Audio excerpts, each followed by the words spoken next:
ആശാവർക്കർമാരെ മുൻനിർത്തി കോൺഗ്രസ് പിന്തുണയോടെ SUC നടത്തുന്ന സമരത്തിലൂടെ സംസ്ഥാന സർക്കാരിനെ അട്ടിമറിക്കാൻ ശ്രമിക്കുകയാണെന്നും സമാനമായ രീതിയിലാണ് വലതുപക്ഷം ബംഗാളിലെ ഇടത് സർക്കാരിനെ അട്ടിമറിച്ചതെന്നും CPIM സംസ്ഥാന സെക്രട്ടേറിയറ്റ് അംഗം PK ബിജു വളയത്ത് ആലക്കൽ കുഞ്ഞിക്കണ്ണൻ രക്തസാക്ഷി ദിനാചരണം ഉദ്ഘാടനം ചെയ്യുകയായിരുന്നു അദ്ദേഹം. 2026 മുമ്പ് കേരളം കലാപകലുഷിതമാക്കാനാണ് UDF ശ്രമിക്കുന്നത്. കേരളത്തിൽ LDFന് തുടർഭരണം ലഭിക്കുമെന്നാണ് കോൺഗ്രസ് നേതാക്കൾ പോലും പറയുന്നത്. ഡൽഹിയിൽ നടന്ന തെരഞ്ഞെടുപ്പിൽ BJPയെ അധികാരത്തിലെത്താൻ സഹായിക്കുന്ന നിലപാടാണ് കോൺഗ്രസ് സ്വീകരിച്ചത്. വർഗീയതയ്ക്കെതിരെ രാഷ്ട്രീയ നിലപാട് സ്വീകരിക്കാൻ കോൺഗ്രസിന് കഴിയുന്നില്ലെന്നും PK ബിജു കുറ്റപ്പെടുത്തി. AK രവീന്ദ്രൻ അധ്യക്ഷത വഹിച്ചു.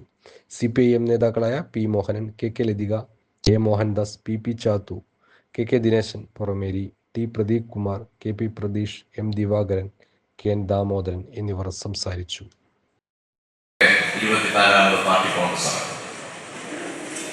അതിന്റെ ഭാഗമായുള്ള സമ്മേളനങ്ങൾ രാജ്യത്തെ എല്ലാ സ്ഥലത്തും പുരോഗമിച്ചുകൊണ്ടിരിക്കുകയാണ്.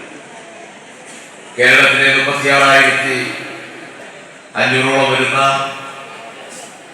ബ്രാഞ്ച് സമ്മേളനങ്ങളും 2,446 ലോക്കൽ സമ്മേളനങ്ങളും 210 ഏരിയ സമ്മേളനങ്ങളും 14 ജില്ലാ സമ്മേളനങ്ങളും പൂർത്തീകരിച്ചുകൊണ്ടാണ് നടക്കാൻ പോകുന്നത്. കമ്മ്യൂണിസ്റ്റ് പാർട്ടി നമ്മുടെ രാജ്യത്തെ 5000 അംഗങ്ങളുള്ള പാർട്ടിയാണ് ഇന്ന് കേരളത്തിലെ കമ്മ്യൂണിസ്റ്റ് പാർട്ടി. ഇതെല്ലാം വളർച്ചയിലേക്ക് വളർന്നു വന്നു. മനുഷ്യന്റെ അവകാശങ്ങൾ സംരക്ഷിക്കാനുള്ള പോരാട്ടത്തിന് നേതൃത്വം കൊടുത്തുകൊണ്ടാണ് കർഷകരെയും കർഷക തൊഴിലാളികളെയും ചുമട്ടുതൊഴിലാളികളെയും കമ്മ്യൂണിസ്റ്റ് പാർട്ടിയുടെ ആഹ്വാനത്തിന്റെ പിന്നിൽ അടിയുറച്ചു നിന്നുകൊണ്ടാണ് ഈ കേരളം ഇന്ന് കാണുന്ന ഒരു പുതിയ കേരളത്തിലേക്ക് നമുക്ക് മാറ്റാൻ കഴിയും. ഇന്ന് നമ്മുടെ രാജ്യോജ സംസ്ഥാനം കേരളമാണ്. ഇവിടെ ജന്മിത്തമില്ല.